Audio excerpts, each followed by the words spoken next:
Bapak, Ibu, Saudara-saudara, Salam. Suara Gembala kembali menjumpai kita semua. Firman Tuhan hari ini terambil dari Yakobus pasal 4 ayat 13 sampai 17. Demikian firman Tuhan. Jadi sekarang, hai kamu yang berkata, hari ini atau besok kami berangkat ke kota Anu, dan di sana kami akan tinggal setahun dan berdagang serta mendapat untung. Sedang kamu tidak tahu apa yang akan terjadi besok. Apakah arti hidupmu?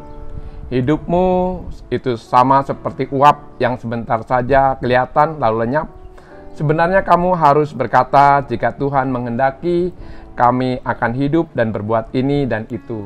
Tetapi sekarang kamu memegahkan diri dalam congkakmu, dan semua kemegahan yang demikian adalah salah.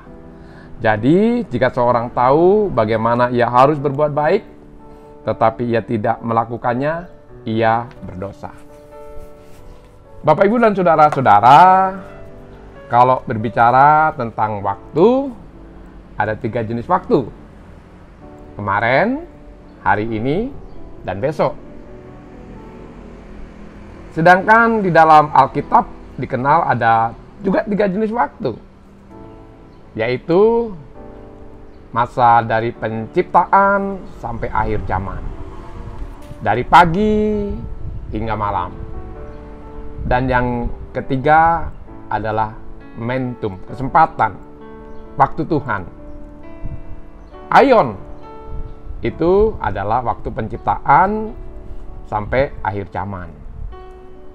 Sedangkan Kronos yaitu waktu dari pagi sampai malam. Sedangkan Kairos adalah waktu Tuhan. Terlalu mengagumi masa-masa yang lalu, juga terlalu meratapi masa-masa yang lalu, itu tidak baik. Mengagumi keberhasilan masa lalu juga kurang baik. Sebaliknya, menyesali dan meratapi masa lalu juga kurang baik. Yang penting adalah hari ini, saat ini, yang Tuhan karuniakan bagi kita. Hari ini kita akan merenungkan Tuhanku dan waktuku, dan Tuhan dan rencanaku. Jadi mempunyai tujuan atau target adalah baik. Tetapi target kita dapat mengecewakan bila kita tidak menyertakan Allah di dalamnya. Mengapa? Karena waktu adalah milik Tuhan. Tidak ada seorang pun yang dapat mempercepat waktu, memperlambat waktu, dan menambah waktu. Tapi bagaimana kita dapat menyambut, mensyukuri, dan mengisi waktu yang Tuhan berikan bagi kita. Itu sebabnya sia-sialah kita membuat rencana seakan-akan Allah tidak ada. Sebab masa depan ada dalam tangannya. Permulaan dari semua rencana yang baik ialah bertanya, apakah yang aku ingin lakukan hari ini, bulan depan, tahun depan, 5 tahun, 10 tahun yang akan datang. Mengapa? Karena kita dapat melakukan jika Tuhan memberikan waktu dan kesempatan. Tapi satu hal, bagaimana reaksi kita seandainya Allah campur tangan dan mengubah rencana kita? Apakah kita akan berhenti melakukan rencana, atau membuat rencana baru, atau ikut dalam rencana Tuhan? Jadi, kita dapat merencanakan ke depan, tetapi kita juga jangan terikat, terfokus pada rencana kita. Itu artinya, mari kita melihat waktu kita, jadwal kita, agenda kita, tapi juga jangan lupa kita melihat jadwal dan agenda Tuhan.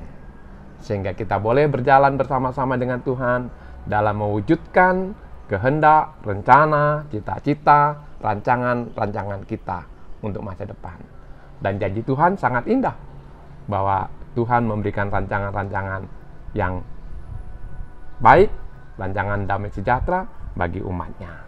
Itu sebabnya dalam semua rencana, semua rancangan, semua kerinduan dan harapan yang akan kita lakukan hari ini dan masa yang akan datang, Mari kita bertanya pada Tuhan dan melibatkan Tuhan dalam rencana kita, sehingga akhirnya kita dapat melakukan dengan baik dan benar dan memuliakan Tuhan dan memberikan sukacita bagi setiap kehidupan kita.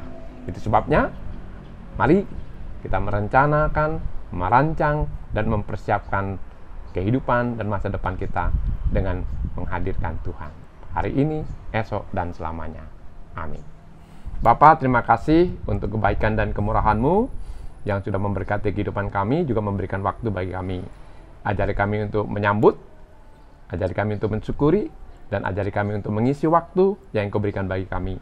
Dan kami boleh masuk di dalam kehendak dan rencana Tuhan, agenda Tuhan bagi kehidupan kami hari ini, esok, bahkan masa depan kami. Berkatilah seluruh jemaat dan umat-Mu hari ini yang melakukan rencana dan melakukan rancangan, Tuhan yang meneguhkan, mengurapi, dan Tuhan memberikan kesempatan untuk dapat melakukannya dengan baik dan benar dan memuliakan Tuhan. Maka kasih karunia Tuhan Yesus Kristus dan kasih sayang Allah Bapa serta persekutuan di dalam Roh Kudus menyertai dan memberkati-Mu hari ini dan selamanya. Amin.